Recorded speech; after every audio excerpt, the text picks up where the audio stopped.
I am joined today by Dr. Megan Weisenberger. Did I say that correctly? Yes. You sure? Correct. Yes. Is that your real name or is that your acquired name? No, that is my maiden name. I did not change my name. So you're one of those women. I'm one of those, yes. Absolutely. I'm going to start triggering women all over the place. That's fine. So my wife didn't change her maiden name either. It bothers me. Why? It just does. Shouldn't. Why shouldn't it? I didn't change my name for two reasons. One, I graduated with Weisenberger, and I didn't want to go through all the hassle of changing all my diplomas and all that stuff. And two, my father's a physician in Cincinnati with the name is well known. Mm-hmm. So I knew I would get patients from seeing that name. Okay. So it was a business decision as well. Okay, I'm okay with being, look, this is not exactly what we're supposed to talk about, but I think it's a good conversation.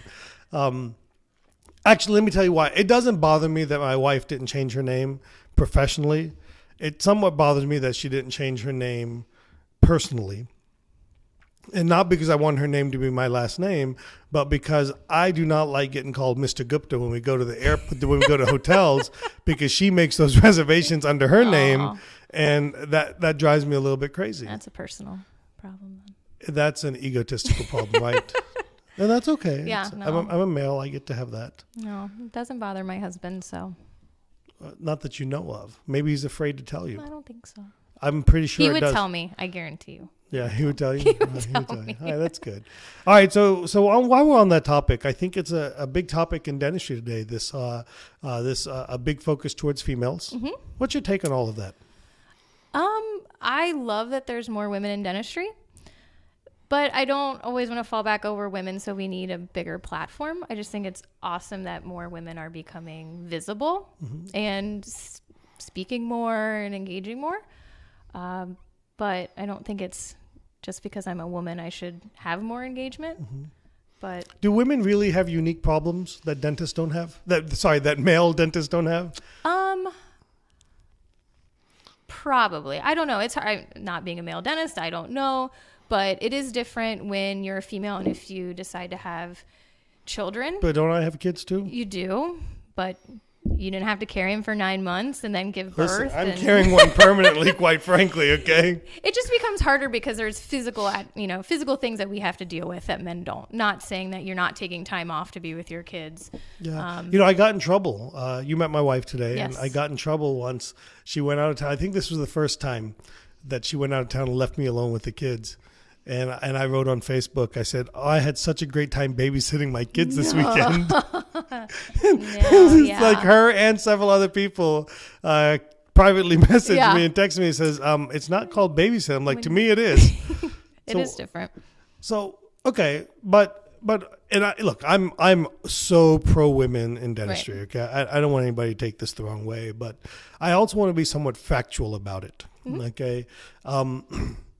I think a little bit that some of the manufacturers and companies are paying a little bit too much attention to females from a different perspective. So let me finish my story before somebody gets completely irate at me. Not you, but somebody listening gets irate at me. Is yes, we are 50. Women are 52% of the graduates, maybe a little bit more, but rough numbers there.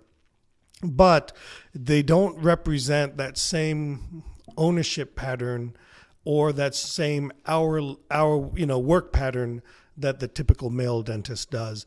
And they're not necessarily decision makers at the same level that men are. And I know that's going to bother some people, but I mean, facts are facts, and do you see a time where 52% of practices will be owned by women? I don't know. And I think it's individual what everyone wants to do with it. I always knew that I wanted to own my practice. I just who I am. I couldn't stand anyone telling me what to do. And I wouldn't be happy unless I was doing it. Also, I wanted to prove to myself that I could do it. Because if I never tried, then I would have never known. But I will say, if I got into dentistry to have a family. Mm-hmm. My father's a physician. I knew how much he had to work and how much he wasn't around. So I didn't want that for myself. Well, you made the smart decision. I agree. Yeah.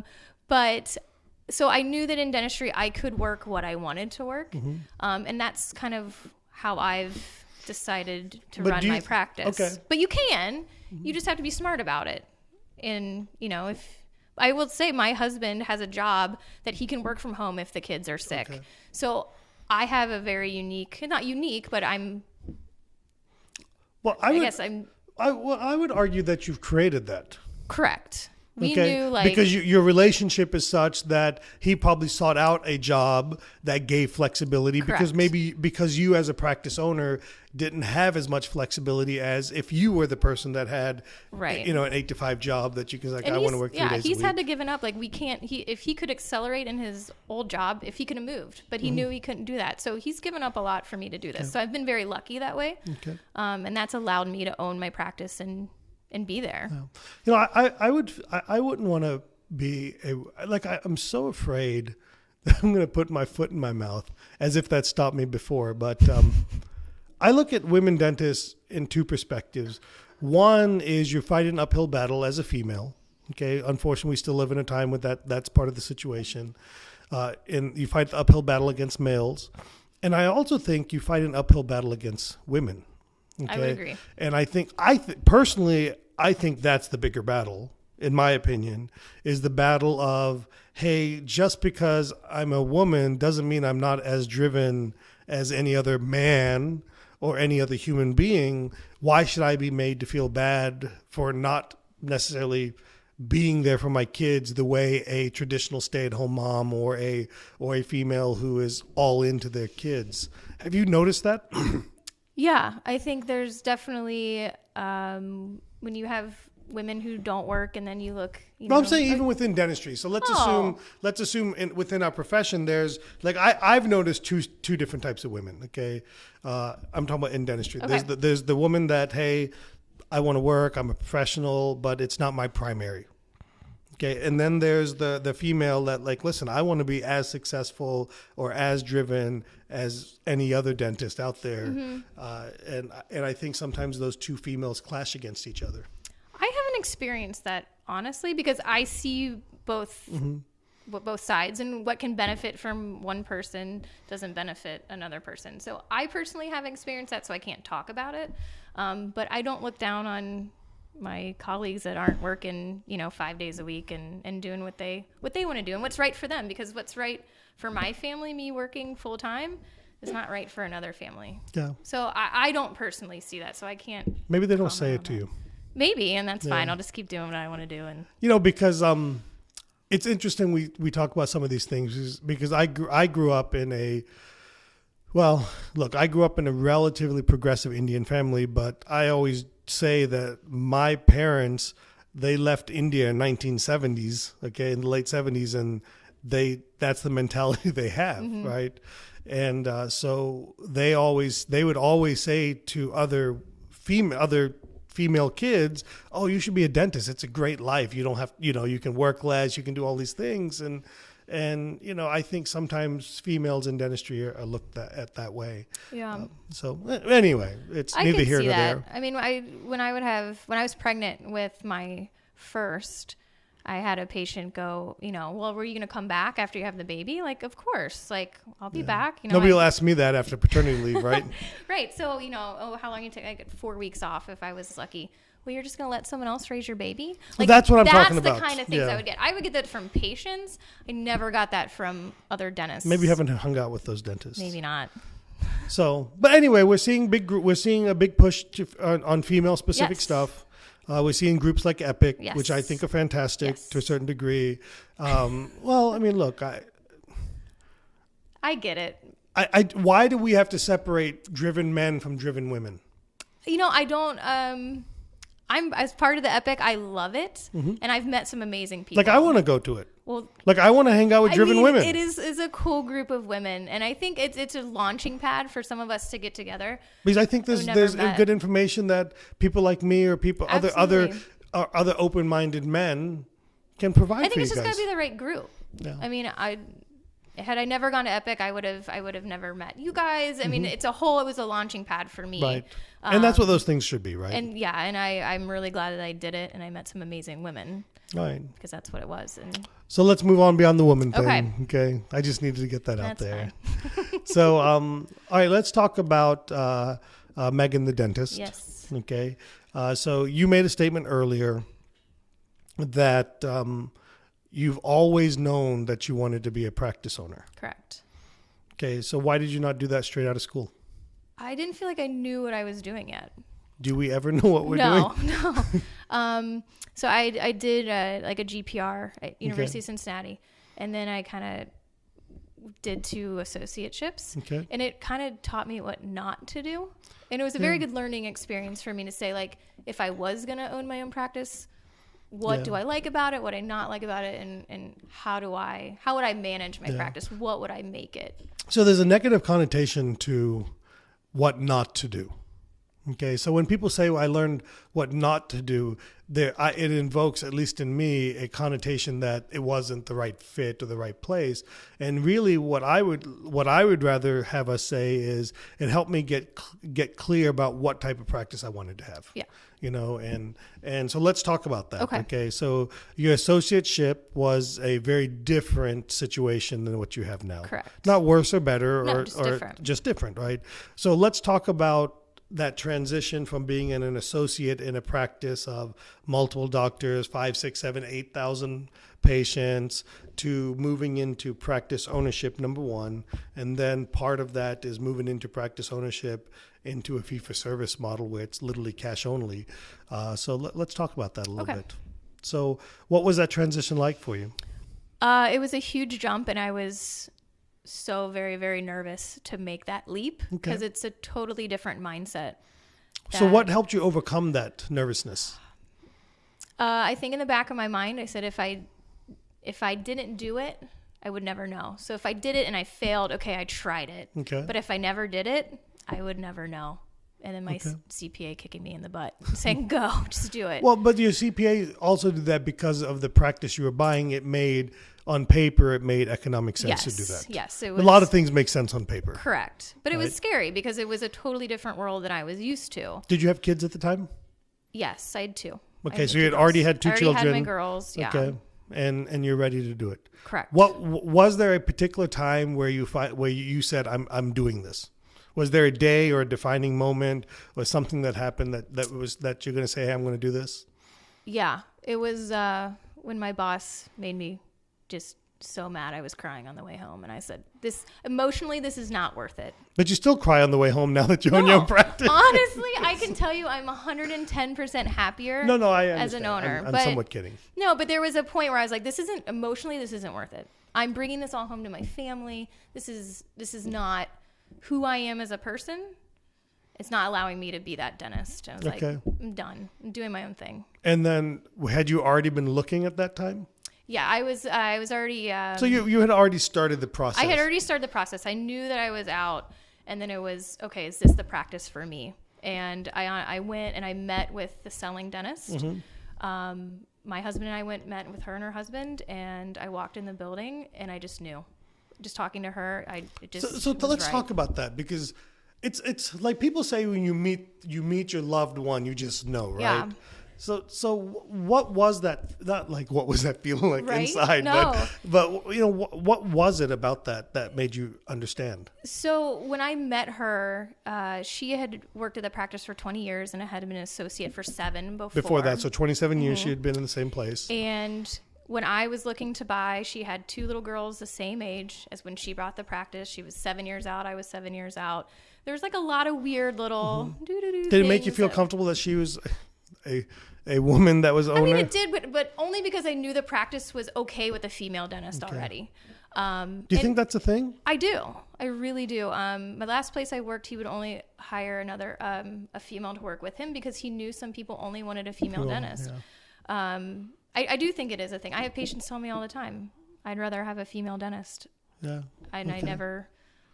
So you met with her. Met with her, and just talking to her, it was almost like I told her, like, you're who I want to be when I grow up. Okay, let's talk about that. And I'm going to run with that. You know, I did this thing when I was trying to come up with the tagline for 3D dentists, or just overall, and people say, what are you trying to do for people? What is it that you're trying to accomplish? I said, I just want dentists to have the practice they dreamed they would have in dental school. Mm-hmm. I think so few of us actually achieve that. Correct. Yeah. I had this unbelievable grandiose vision of what my practice was going to be. Mm-hmm. And It is nothing like that. Right. Like my vision was probably what you have. Yeah. Like my vision was I'm going to have this small little practice. I'm going to pick and choose who I work on. I'm going to do the type of dentistry I want, and people are going to pay my fees regardless of what my fees are. That was my vision of dentistry. And it's nothing like that. Right. Yeah. So I got very lucky, I'd say, and she kind of had what I wanted. I don't believe the whole lucky part. I just don't believe in that. I believe that we put out intention, we set our mind to what we're looking at, and we help find if you were looking for a PPO practice, you would have found that. Right. And I was selective of the practices I was looking at. So definitely knew the area I wanted to be in. The area, the geographic area of Cincinnati. Correct. So I had been working about 30 minutes north of where I lived. So I knew I wanted to come back home. It's where I grew up. I went to high school like 2 miles away. Okay. So I knew the area. I knew the people. So I knew I wanted to do that. And I wanted to do I wanted to do CEREC. I wanted to do technology. But fee-for-service, you don't need to do fee-for-service to do those things. I know, but I loved the technology. So I wanted to invest in that, and the practice didn't have it yet. So I knew there was kind of some growth potential for me there. Okay. But I don't know. All right. So looking back, so let's recap a little bit here. Okay. You were an associate. You did a GPR. You were an associate. You were working in a practice. One day you went home crying. That comes across the wrong way. That sounds terrible. But one day you had it. You were fed up. I was done. Listen, at the end of the day, I understand exactly what you're saying, because one day I went to work and my boss said I can't do a certain type of thing I want to do, and I was like, I'm done. I'm going to go do what the hell I want to do, right? And it's nothing to do with him. It no, was just exactly. me. It's like you had a vision of what you wanted, and you're like, why am I putting this off any longer? Correct. Okay, and you got emotional about it, and you said, all right, I'm going to make the leap. You had been looking for practice anyway, so you had one foot out the door. Yeah, I was one foot out the door. Yeah, so it's just a matter of timing. Correct. Okay, and so you made this decision. You knew that you wanted to get a fee-for-service office. You didn't just happen into this. I wouldn't say that was the thing I was aiming for. Really, but it was more location, and this came up, and I saw what it was, and it was the unicorn. Okay. I mean, I wasn't set out to find a fee-for-service practice. All right. Truly. Okay. I just want because listen, at the end of the day, what we do podcasts for is because we want to connect with other people. Right. I hope somebody's listening to this and they're driving in their car and like, that is what I want. And I want them to reach out to Megan. Yeah. Get information from you, pick your brain, do all those things. That's the point of all of these things. And that's the point of dentistry. Dentistry is a profession where I would never do what you do. Mm-hmm. Like I would never want to deal with people like that, or my preconceived notion of I would argue that I deal with worse people, but but the preconceived notions of all of those things, right? And the challenges of running a fee-for-service practice in today's environment. I would want no part of that. But you probably wouldn't want no part of what I deal with, with 11 or 12 team members and, the pressures of dealing with that. Right. So we bought a practice. So looking back, what was the biggest shock for you? How few patients I needed in the chair to make my daily goal. Okay. Because I was so used to running around like crazy. Because it was You think that's a PPO versus fee-for-service thing? Absolutely. I disagree with you. Okay. I think that is a mentality we've been fed. I can see that, yeah. So we have a very PPO practice at the end of the day. And I work one chair. My associate works one chair. And a busy day for either one of us would be 7 to 8 patients. That would be a busy day for us. Well, then you're doing it the right way. Right. So, but there's this mentality that we have to do fee-for-service to, number one, have the technology, number two, to do the type of dentistry that we want to do, and number three, to work at a pace that we think we have to do. Mm-hmm. Now, granted, fee-for-service, yes, you get paid significantly better than I do, but I would argue you don't. I would argue that you're not even achieving your potential yet, because you're still doing dental school dentistry to a certain degree, right? Mm-hmm. So anyway, so you were so surprised. Let's go back to that. You were surprised at how few patients you needed to see to hit your goal. Correct. What do you think that was? What caused that? It was just the fees. It was the fees, and how much time I could spend with each individual patient, especially in hygiene. I was so used to just checking 2 or 3 hygienists at a time, and maybe not even knowing who was in the chair. Like, so. I barely remember your name, Megan. Right. So it was just how I could slow down for myself. But that was the biggest surprise to me, seeing the numbers comparative. Was there any fear that you're going to walk into a fee-for-service practice and screw it up? Oh, absolutely. I was, the patients, I see some great grandkids of patients that saw the very first dentist, because I'm the 4th dentist there. So I was so nervous that they're going to be like, well, who's this youngster walking in and why should I pay her without... What kind of transition did you have? The dentist left on a Tuesday and I walked in on a Wednesday.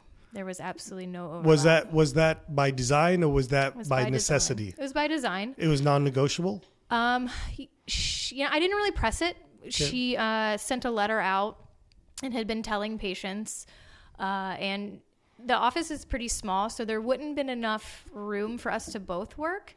And she also feared that patients, if she was there, wouldn't want to see me. So, and I think emotionally for her, she could have been like the greeter at Walmart, just hang out at the front door and shake people. Can I get you? Yeah. Can I get you a cart? And I think emotionally for her, she didn't want to do it. It was too hard. She was ready. She was very ready. She was she had some neck issues, so it was, she's 49 and she got to retire. Young, yeah. So, but it worked. But she was very gracious in welcoming me in and preparing the patients. I think that was the biggest thing. Okay. They were all prepared. They all knew I was coming, so it wasn't a surprise. Okay. But it worked. And it helped that you spoke the lingo of the area. You talked about street names. You could talk about high schools and junior highs. And it was actually really surprising. Like, some of my friends' parents were already patients. So I already had a really strong connection. That helped. And it didn't make it easy. It just helped. And had I not that connection, I don't know that it would have gone as smoothly as it did. All right, what hasn't gone smoothly? I've had some patients question how much I know about different things. She had one way of studying, and I didn't study the same thing. So I think that would be the only thing they kind of question, like, well, where did you study and who did, they were pulling out names. Okay. So I got you. Yeah. So they were like, my dad, why did you go to the Panky too?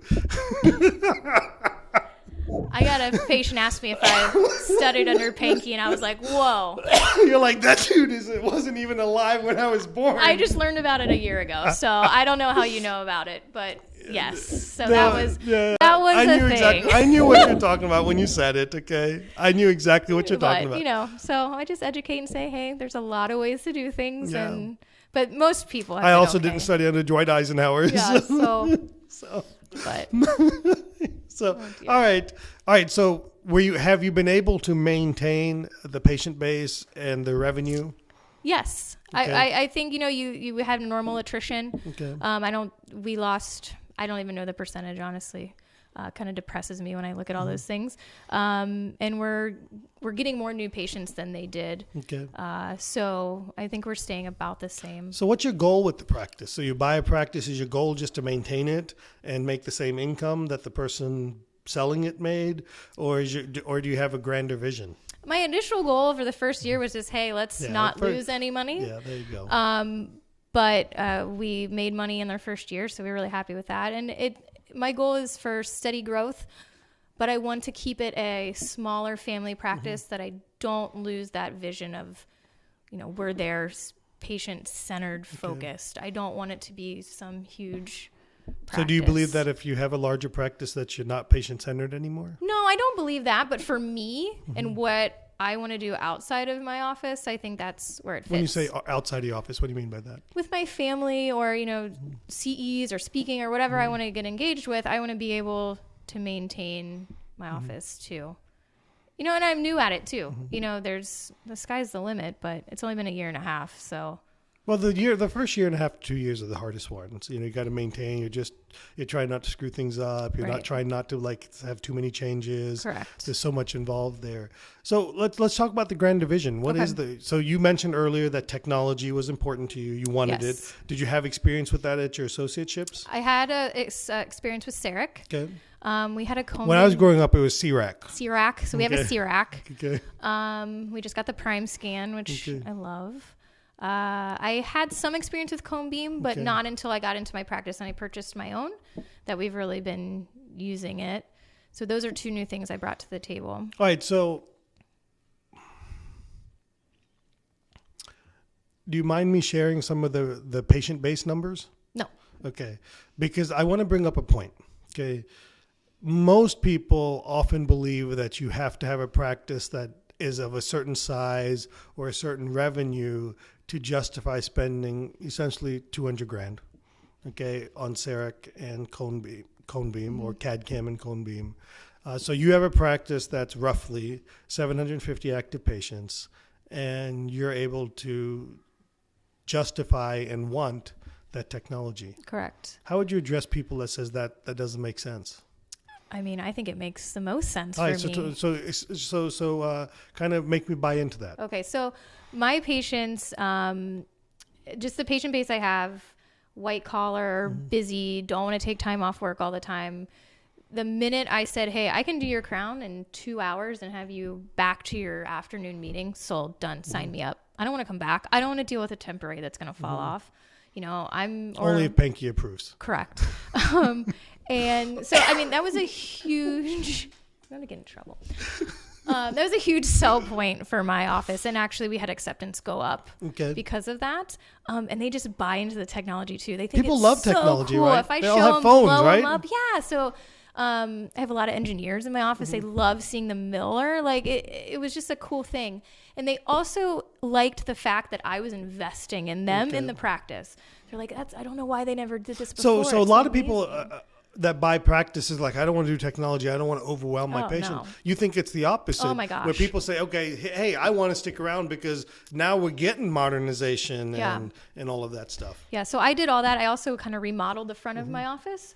And that has impressed more people because they're like the front being the lobby, the waiting area. The lobby, yeah. I was quote it's unquote waiting area. An old house. It didn't really have like a check-in, check-out. It was kind of awkward. I redid all that. And patients are like, well, you're really investing in the practice. You're staying around. You're going to be here. So we're going to stay with you. And we like what you're doing. We like that you're going forward. So it's been very positive. They appreciate it. Okay. They know that I'm in with the CBCT. I'm showing you your airway. I'm showing you all that cool stuff. They're like, man, I mean, I've never even thought of that before. Does it make having conversation and quote unquote selling dentistry easier? So much easier. Because the doctor before didn't ever bring any of this up for me for 27 years. No. Why are you? Maybe you got bills to pay. You're right. You know, and that was one thing I worried about. I didn't want to all of a sudden be the new girl that needs to pay my bills and sell. I really haven't gotten that just because I can show them like this is why I do it. I think because I can tell you why I do it and the benefit from it, it doesn't even matter. Yeah. Okay. I buy into that. Yeah. Like I'm selling the benefit to them. Why'd you choose CEREC for CAD/CAM? Because I tried a competitor and I didn't like it. Okay. I've been CEREC for maybe 7 years now. So what do you say to people that say, well, I can mix and match pieces and make it work to save $50,000? No. Why? Okay. I mean, I just go with what you know goes together. Why'd you choose Corona Cone Beam?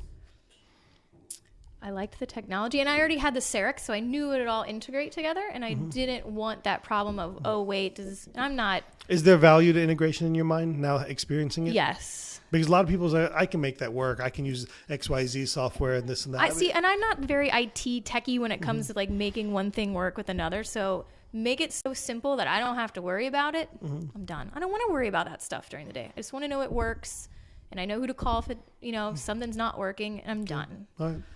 Yeah. All right. So what's next for you? Sleep, obviously. Okay. I'm here, so we're starting that up. Really excited about that. What made you choose sleep?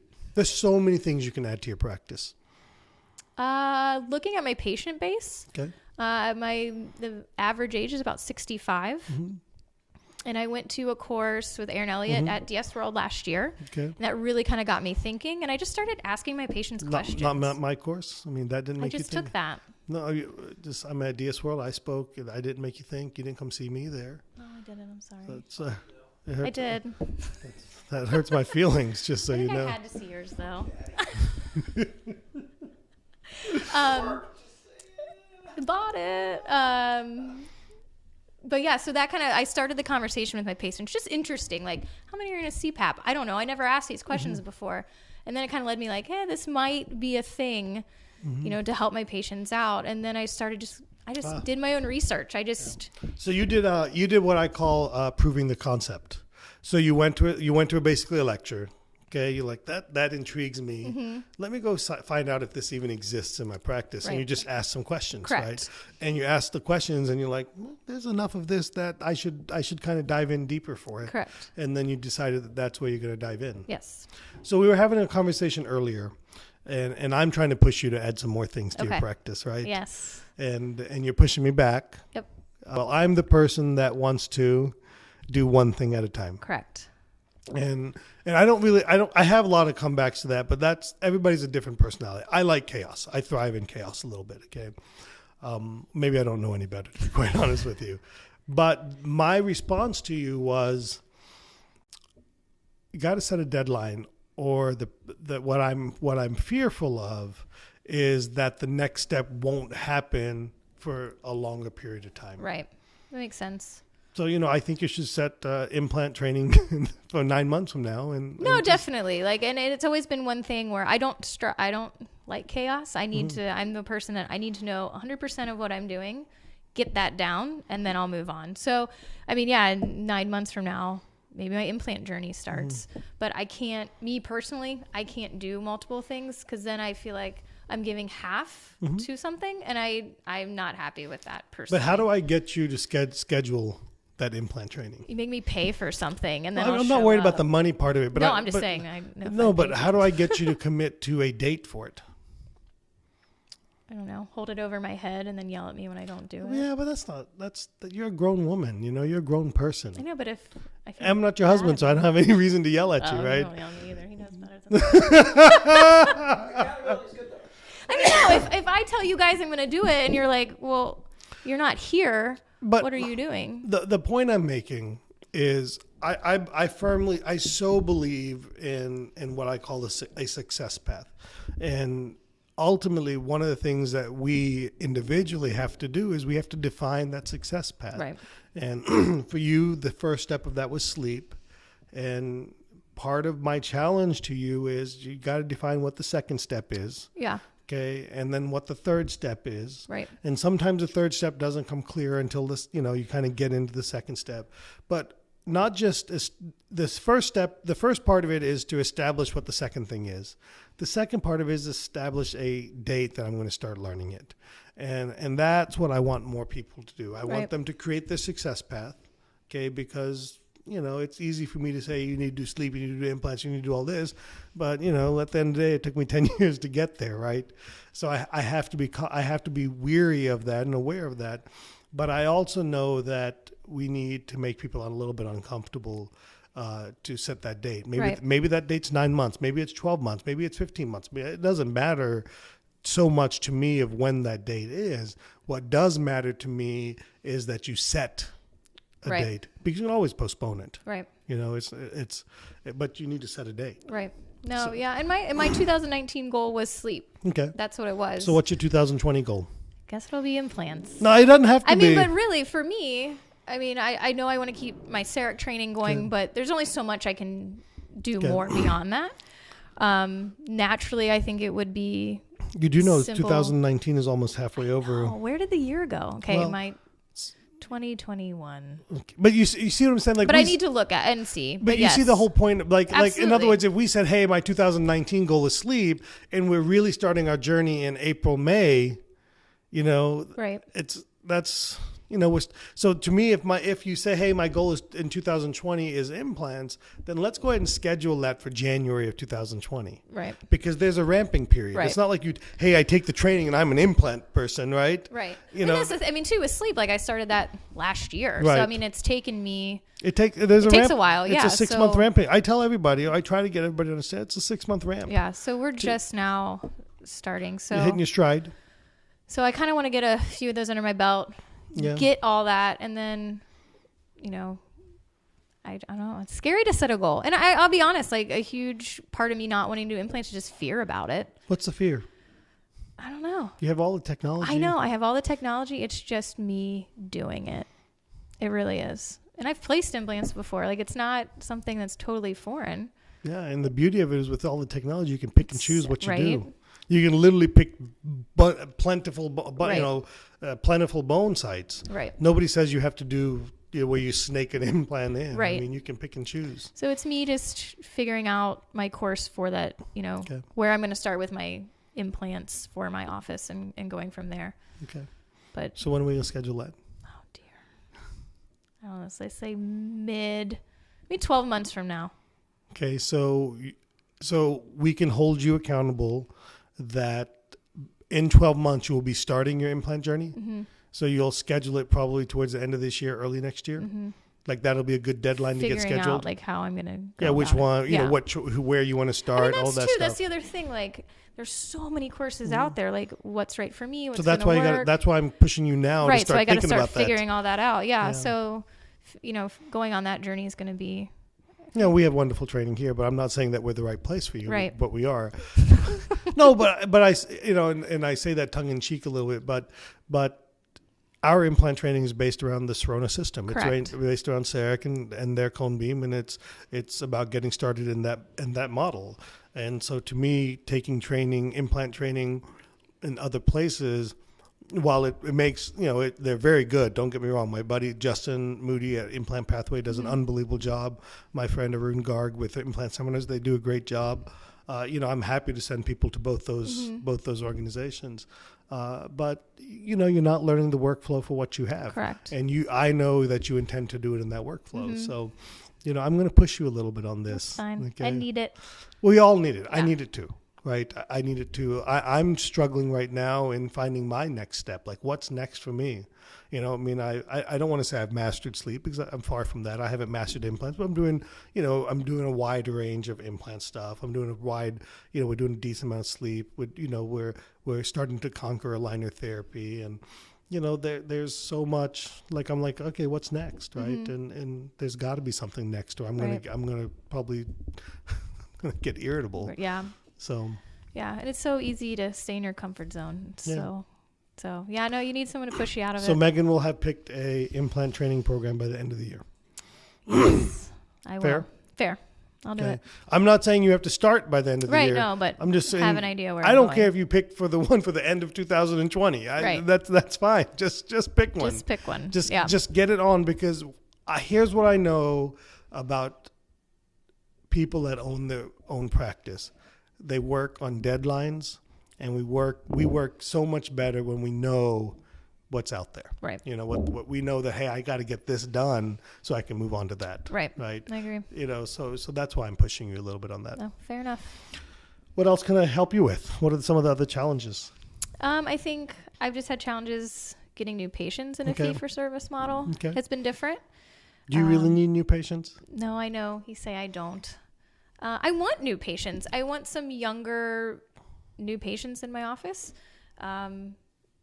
And that's just, I know I can, with the patients. Like all your patients all walking in on like respirators and about to die? I mean, I've got some older patients. I'm just trying to figure it out. But I mean, I've got some older patients, but I just kind of want to get some, patients younger and a different generation in my office.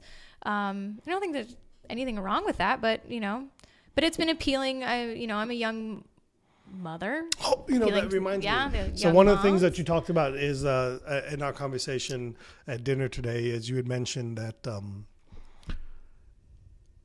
one of the reasons that you're getting more new patients than the previous owner, besides the technology and all of that stuff, is that you really have tried to focus in on some of the momming groups. Correct. So talk to me about that, because I've never even understood that. Yeah. So I'm in Cincinnati, and there's a mom's blog. And she does So do you think that exists everywhere? Oh, probably. Yeah. Just Google like mommy, whatever. As a side note real quick. So one of our good friends, we went on a Disney cruise with them. And me and my wife aren't necessarily big planners. We just kind of do things. And Aaron, who's our friend, had this whole itinerary. And then she said, I went on the Disney blog and figured out that we need to do this, this, and this, and that we need to have this on our door so that we got, you had the stuff on your door. Yeah, the whole thing. It's a culture. Yeah, it right. Is. It and really so is. when you talk about this Cincinnati Mommy's blog, it reminds me that we have to be open to learning about these things, because I could only imagine how many other mothers or dads were on this Disney cruise blog about how to maximize your kids' experience there. Right. So this blog, she goes through and she does a great job of mapping out not preferred, but people who have backed certain pediatricians, pediatric dentists in the area. She also does all the activities going on. So it's like a one-stop website for parents in the Cincinnati area. So I've located with her, or I've worked with her, and I'm a kind of a preferred provider. And were you the only dentist on there? No, I'm not. Which is nice, because then, people can look, but she does blog spots for me and different things that we're doing, like Botox. And do you pay for this? I do. Okay. But we're also friends, so it kind of just works. Okay.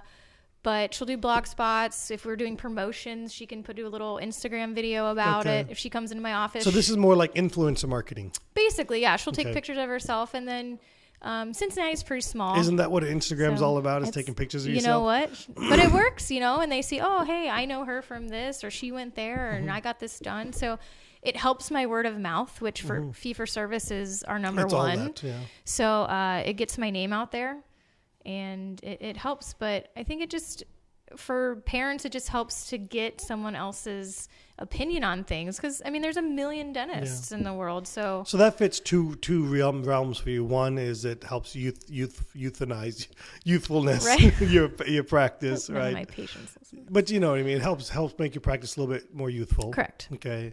And by the way, there's nothing wrong with that. Okay. There's nothing like your patients should understand that. And it also helps increase your reach to more people that are looking for fee-for-service practice. Okay. Yeah. That's fair enough. It's worked well. Why do you want more patients? Why I feel like that's what I was taught, and I'm going off what I was used to in my last practice. Like, you had to have so many new butts in the chair. You weren't going to make your goal. That's because they were losing just as many as they brought in. Correct. And I always wanted to know the stats on that, but I never got them. But that's the way I was taught, I guess, in dental school. I don't know. It's just, I feel like it was driven. So that's why it's been hard for me for the fee-for-service to realize, like, that's not what it's about. And that's what I'm learning. But I don't know. It irks me when people say, hey, I need new patients. And that's not that they don't. I'm not saying you don't need new patients. But what I want to do is I want them to have some clarity or clearness about why. Like, why are you after new patients? Is it, hey, I need to produce more revenue? Is it, hey, I want to increase my mix of services? Or hey, I just want to make my practice a little bit younger, so it makes me feel better. Or hey, this is why I want new patients. And very rarely can somebody give me a very specific answer of why they're doing what they're doing. I feel for me, like, I want more patients in my office. Okay, but what is more? I would be happy we had 11 new patients last month, and that's big for us. Okay. So I'd be happy with, 5 to 8 would be good. Okay. But you want 8 patients that do nothing, or you want 1 patient that does everything? Well, that's the two. Like, you can get 8 that don't need anything. And so, that's... But that's part of marketing, right? Right. But you control what kind of patient comes to your practice with the messaging that you do. Right. So I think new patients that are coming know that we have the technology. They know that we're whole body health. That's kind of our focus. We're not just going to be the patient, that cleans your teeth and never sees you again. And we're very engaged. And those are the patients that we're getting that know you're coming in for a different experience, which... Do you establish, I'm asking questions, not that you should or shouldn't, okay? Do you establish a monetary goal to this? Like, I want to increase revenue by X% or X dollars. No. Okay. I don't really look, it sounds terrible. I know what I need for my daily goal and my monthly goal, but I also know that it's fluid. So I don't get mad when one day it's not there. Yeah, you can't look at it on an hourly or daily basis. Right, but yeah. I kind of, it sounds bad, but I guess it doesn't sound bad. I don't attach the money to it. I really don't, because every new patient I see as a relationship.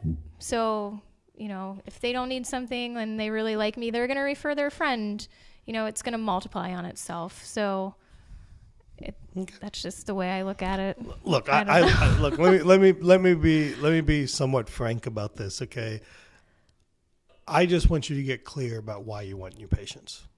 Okay, that's all I'm asking, and you don't have to. It's not an answer today. The other thing, I know the last dentist that was there before me, she worked 3 days with hygiene of 4 days, and I've gone. So she wasn't there on the 4th day, just hygiene. So North Carolina is not even legally possible, but that's okay. Yeah, we can do that in Ohio. Okay. So I'm trying to work 4 days, and there's really not enough. All right, great. So there we hygiene go. So now for me to cover 4 days. So I know I need more butts in the chair. Yeah. So now let's work backwards. Okay. Okay. So you need new patients because you're trying to go from 3 days to 4 days. Correct. Okay. So you need essentially a 33% increase in patient base because you're going from 3 days to 4 days. So you're adding 1 day on a 3-day schedule. So that's a 33% increase in your patient base. Okay. So now to me, that's a number that I start with and then I work backwards. Okay. Okay. Does that make sense to yes, you? Yes. Okay. So now we're looking at, hey, I want to go from 750 patients to roughly probably 1,000 patients. Right. Okay. That's roughly the number you're trying to go after there. Okay. So now the question is how long do you want that to take? I don't know. I mean, as soon as possible would be great. So you need 250 patients next month? Yeah. No. I think if I could get between 8 and 10 new patients. So you're willing to have this take 24 months? Yeah. Okay, so 2 years? Yeah. Okay.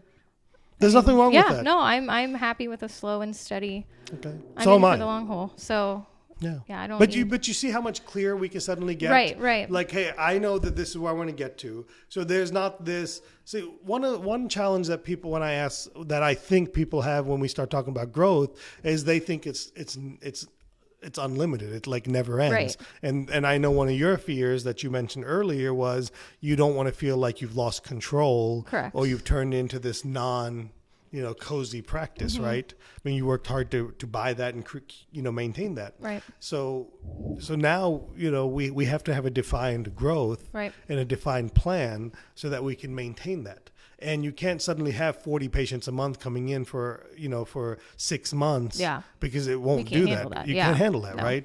So now you have to have a sustained method, and then you need to have a plan. Correct. Okay? So now, see, to me, and maybe this just makes me feel better, okay? But now you can say, hey, I need to go from 750 to 1,000 patients. Okay, I want to do this over 2 to 3 years. And to do that over 2 to 3 years, I need to average 8 to 10 patients per month. Right. Okay, so now I can say, okay, to get 8 to 10 patients per month, I can probably get 1 or 2 from, referral. Okay, and then, maybe I can get 3 or 4 from referral. Right. Okay. Or to me, I start figuring out where are these 8 or 10 patients coming from, and I start working backwards, and I start creating that treatment plan of how I'm going to get these new patients. Yeah, because we've been tracking where they're coming from. Where are they coming from? Google reviews. Okay. And referrals from other specialists. Okay. So those have been our two wonderful and internal. So I mean, those are our 3. So one third, you think? Like 3 patients from each? I'm trying to think of last month. So yeah, about that. Okay. So to me, then the answer is you just keep doing more of that. Right. Right. So to me now, like I'm just thinking, does it help you get more clear about what you're trying to do and how you're going to get there? Yes. And so, then at some point you're going to have to add that 4th day of hygiene. Okay. Or that 4th day of yourself. Of me. Yes. We have 4 of hygiene. Okay. So when are you going to add that 4th day of yourself? I already were. I'm there that day. Okay. So you're there whether you need to be or not. Correct. Okay. It's just how booked am I on that 4th day? But are you booking that 4th day at the expense of the other 3 days? As in, some days will be lighter. Yeah. Yeah. Yeah. It spreads it out, so some days will be thinner. Do you like that? Others. Right now it doesn't bother me because it's giving me time to do some lab work and some of my bookkeeping and stuff. So I'm not coming in as much. But sometimes I'd rather be a little bit busier. A little absolutely. Bit more just more consistent. Correct. Not busier, but more No, consistent. yes. Yeah. So then maybe I would argue that you need to control your fourth day schedule. Mm-hmm. Like maybe what you need to do is like, hey, for the rest of this year, I'm committed to working 8 to 12 on Thursday. Mm-hmm. The fourth day. I assume the fourth day is Thursday, right? And then starting January 2020, then I'll go from 8 to 2. Were you saying with me or me and hygiene? No, just you. Okay. I'm only because hygiene's already going. Yeah, because we thought about making that our sleep day. Oh, and that's fine. Okay. Yeah. So putting everything else on the week and then, but we're not there yet. Yeah. So we're kind of just toying around with. But you're also bringing these new patients in, right? Mm-hmm. So you've got to have a place to put them. Right. So part of it, we have this, we've defined, so to a certain degree, we've defined a goal of what we're trying to accomplish. Mm-hmm. Okay. And then we've defined a plan to get there. And now we have to build the infrastructure to support this growth at the pace that it's happening. Okay. So I don't think you should spread 3 days out into 4. Okay. I think you should keep your 3 days, 3 days. Okay. And then make your fourth day all about a slow, steady, hey, listen, the first 6 months I'm going to be willing to work 3 hours. Okay. I'll be there all day, but I'm only willing to see patients from 8 to 9 or 8 to 10 or whatever it is. Okay. Okay. After month 6, I'm willing to go from 8 to 12. Okay. Okay. After month 18, I'm willing to be 8 to 3. And after month 24, I want to be 8 to 5. Okay. Okay. And the reason is I want you to have scheduled business time. Okay. Whereas right now, what may happen is, hey, she's here from 8 to 5. You know, I know you may mentally say, you know what, I don't have a patient today from 12 to 5. I'm going to get this done from 12 to 5. Right. And then something shows up and then your business gets neglected. Right. And so that's why I'm a big believer in controlling your schedule. So that way you also teach your team to kind of start scheduling in a certain time frame. Okay. Yeah, because the guys used to block scheduling, and then just being new is kind of like, well, free for all. Yeah, we just need to get people in get people in. Yeah, but that becomes tiresome after a while. Right. And we're getting busier enough that we can start kind of... And it becomes limiting too. Right. Because the only thing we have is time. Right. All right. No, makes sense. Is that somewhat helpful? Yeah. Does it make sense, I should say? It does, yeah, because I kind of it would definitely help my schedule just because some days there's nothing there. Yeah. But then other days you're slammed, so it's, yeah. Yeah, just have consistent days. Correct. You know, when you're in a position to control that. Right. You know, if we're in a survival phase, then it's come one, come all. Right. Right. But when we're in hey, I'm trying to grow, you know, let's grow. Mm-hmm. You know, and maybe you work Friday here and there. Mm-hmm. Instead of coming in on Thursday, you have a day where you come in without hygiene. Mm-hmm. And you just say, hey, I'm going to do these types of cases on this day. Right. You know, so there's so much flexibility and opportunity for you that I think by just opening mind and thinking differently and starting from a top-down approach, like an end goal backwards approach, right? That it'll allow you to, because maybe another way to get more patients is to be open different hours. Right. We did change our hours. When I bought the practice, it was 7 to 3, Monday through Thursday. We kept the 7 to 3s Monday and Wednesday, and then 8 to 5 Tuesdays and Thursdays. So we've changed that. Staff was not happy about that. Yeah. The team, sorry. Team was not happy about that, but it's helped. Have they gotten over it? They've gotten over it. Yeah. And nobody likes change. No, and I mean, getting off at 3 is amazing. I mean, But they still have 2 days of that. Yeah, so it's good. But that helped too with patients after work and kids after school. So that also helped bring. You know, our busiest time of the week is our Friday morning 7:00 appointment. Really, our 7s in hygiene. I mean, people will book out forever. So tell you should have more 7:00. That's what I question. Like, do I? You should have a 6:00 in the morning appointment. No thanks. You don't have to be there. My hygiene would. Maybe they would like you. You don't know till you ask, right? That's true. I don't know. Like, hey, if you come in at 6, you can get out at 1. Yeah, I mean that's something. You know, I can see your wheels spinning a little bit, right? Yeah. Because what you just did, and I suffer from this disease as well, is we think for other people, right? You know, instead of just putting it out there and see what the initial response is, and even if the initial response is bad and you believe in it, say, well, hey, would it be okay if we experiment with this? Right. Let's just try it. Right. Okay. Let's try 6 to 2, 6 to 1, whatever it is, 1 day a week. And let's try it for a month, 1 day a week. And if we find that no patients want a 6 o'clock appointment, we did that. I'll do mea culpa, and you guys were right and I was wrong. We did that with a later time. We were going to stay up until 6. It didn't work. It didn't work. Yeah. Patients didn't want to do it. It just didn't work for our practice. So we moved back. I could have predicted that for your patient list. Like I wouldn't open till 6 in my practice because I think the 5 to 6 o'clock time is the worst time. Yeah. Traffic, right. Everybody's running late. People, you know what I love about the 7 o'clock appointments? Because I do 7 to 3 on Tuesdays now. Those patients are on time at 7. Oh, yeah. There's no excuse. There's no traffic. There's nothing. They're on their way to work. Nothing happened at work where they forgot about things. No meeting suddenly came up. That's true. None of that stuff, right? That is true, So I want to toy with the idea of being open at 6 a.m. All right. I'm not saying you're in a state where you don't have to be there. Right. It could be hygiene. Right. And so, to me, you have an opportunity to experiment because I said 6 o'clock to you and I could already tell from your eyes that you don't necessarily love that. I mean, for yourself. For myself, no, it wouldn't be fun. But I mean, I think if hygiene could get in there early, they'd love to leave earlier. Yeah. So it's a give and take, right? Yeah. It's a give and take. Yeah. I mean, it's definitely a possibility. Yeah. I'm not even saying it makes sense, right? Yeah. I'm just saying that the mistake that we made that I heard from you is, I don't think my team would do it. You don't know until you ask. Yeah, got to ask. You just got to put it out there. And then you got to ask, are you willing to experiment? Because they probably, if you had that same mindset, they wouldn't have liked going 8 to 5 either. Right. And you would never have done it. Right. And it turned out they got used to it. Yeah. And it works now. Yeah. I've toyed about taking another day back to 7 to 3 just because of 7s or so. People love them. So great. Yeah. And I don't mind it. I'm out of the house before the kids get up. I remember, and you can also have the hygiene start at 7. Yeah.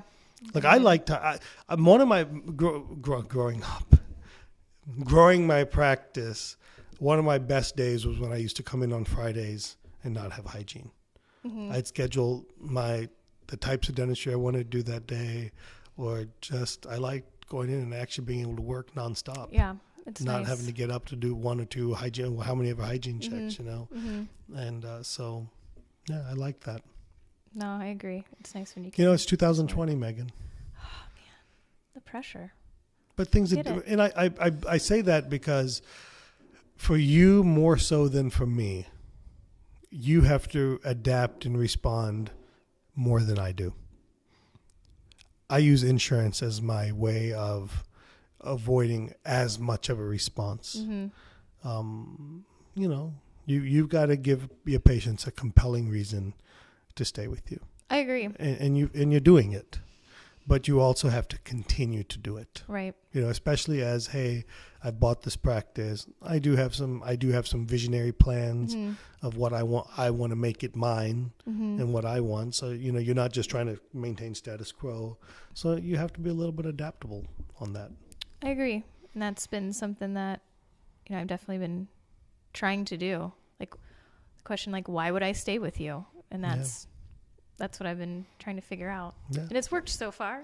And it will continue to work. I want to be clear with you about that. It will continue to work as long as you don't take it for granted. No, I see where I have to have my plan and let my patients in on it and know why I'm doing what I'm doing. I bet you money. I'll bet you money. Clearly, I'll bet you. I'll put money on. I don't have it with me, but let me see. Wait, I might have some euros left over. Sweet. I don't have. I'll bet you this Blue Cross Blue Shield card. Okay, or this non-activated credit card. Okay, I'll bet you there that some of your patients don't refer patients to you because they think you want to stay small and be small. Oh, I totally agree. I agree because we started that, asking patients for referral in that really awkward conversation. And that's something I know I struggle with because I feel like a weirdo. How do I bring that up? You're begging. Yeah. I felt like I was begging. Right. Oh, please, we need more. And then it will come up in conversation. Like when a patient says, oh my gosh, you did that, crown in 2 hours. That's amazing. And we're like, yeah, if you know anyone else that would love this, we'd love to see him. Oh, I didn't realize you were seeing new patients. Yeah. It comes up all the time. Because they've been somewhere for 20 years when nothing changed. Right. And everything was the same. Yeah. And see, I keep telling people, when you're trying to do something different, let your patients in on it. Let your team members in on it. Don't keep them in the dark. Yeah. Let them know what you're after. So, because people want to know what hole they're going down, Yeah. right? Yeah. And I think it's super important for you to let your patients know, hey, listen, we're looking to add another day to our practice. We're ready for new patients. Mm-hmm. And you'll be shocked, especially in your situation where patients truly, truly come to you for you. Right. Or they stayed there for you, right? So you have, like, I'm convinced 80% of my patients come to me because I'm in the list. Yeah. So, and then we keep them there because of their experience. Okay. Correct. Yeah. But, I think you should let your patients in on what you're trying to do. Yeah. We've been trying to do it a little bit more. Like when we walk in, our CBCT hits you right in the face. But that still doesn't tell them you want more patients. True. Yeah. That's just our technology. Yeah. I just got to be. That's just you I wanting got to a get toy. over that and just ask people. I don't even think you got to ask. I think you just got to say, hey, listen, I want to add Thursdays to the practice. Okay. If you know any patients, if you know anybody else that would value our practice, we're adding another day to the practice. So we have a limited, just sell it. Yeah. We have a limited number of patients that we can take on. If you know anybody that would value our practice like you do, just let us know. That's a good way to put it. Yeah. That's it. Yeah. And so that way you keep that, hey, I'm keeping it small, but you're very transparent that I'm not trying to make this place busier. Right. I'm literally adding another day. Yeah. I want more good patients like you. There you go. Yeah. But we only have a limited number of spots. Right. Because I'm only adding one day. Right. You know, and I would bet you money that your patients will fill you up. Yeah, I never thought of that. They just got to tell people. I think transparency is so important. Yeah. Like I try to be so transparent with my team members and my patients and stuff like that. Yeah. And with you guys, even in our classes, I'm transparent, things like that. So it's a good idea. All right, Megan, what was helpful for you today in our conversation? Definitely like setting my goal and making myself accountable on what I'm going to do next. And I think just having that, like knowing why now I need that, how I'm going to fill that Thursday up and what that's going to look like for me. And also I feel good about my practice. Like I'm jealous. Like I'm happy with it, but it's been a year and a half. So I'm still I don't know what I don't know. And I'm still in that phase, but I keep learning. The number that matters the most? Because the BDC that we were talking about earlier, okay? We have to start that. Yeah, we need to. But the BDC is so many people are focused on the top line number as in, look what I'm doing. Mm-hmm. And it's not the number that matters. Right. The number that really matters when we talk economics is the bottom line number. And the truth is you can do 1 million and take home 150, or you can do 400 and take home 150. Right. And it's all about what you want and what you want it to look like. And I think as dentists, we get caught up in this. Oh, my practice does X, but we're not asking the right question. The question is how hard do you work? How many team members do you have, and what little do you take home for all that? To make it, yeah. Right, and I'm falling a little bit entrapped to that. Like I see these guys that are doing $4 or $5 million a year. I'm like, all right, I want to get there, and it's starting to come at the expense of percentage profitability. Mm-hmm. It's not that I won't make more money doing that, but I won't make percentage wise the same. And to me, that I'm increasing risk, and I don't want that. Mm-hmm. So just keep doing what you're doing. Stay true to yourself. Okay, have clear eye on the enemies, and the enemies are practices that provide the same level of service and take insurance. You becoming somewhat taking it for granted or becoming stuck in what you do. Those are your enemies. Your enemies are yourself to a certain degree, right? And so that you more than me. Because you want to maintain fee for service, you need to be aware of those things. No, I agree. Megan, it wasn't that bad, was it? No. See? You weren't too mean. I'm trying. I'm just a teddy bear. Are you kidding me? Teddy bear. No, it was good. Teddy bear. That was helpful. I'm glad. Well, thank you for your support of 3D Dentist. Absolutely. And thank you for being on the podcast. Yeah. Absolutely. How can our listeners get in touch with you? My email is megandmd@gmail.com. megandmd@gmail.com. So you have like a pseudo degree because real dentists are DDSs. I know. We switched over. Yeah. And my practice is Weisenberger Dental in Cincinnati. So our website, there's an email for that too. Okay, so, perfect. Absolutely. So if somebody wants to ask you about building a fee-for-service practice, buying a practice, just want to pick your brain, they like what you talked about. Yeah. They want to just get to know you. Absolutely. They just want to be women power and hang out. I'm somewhat kidding about that. I hope they edit that out.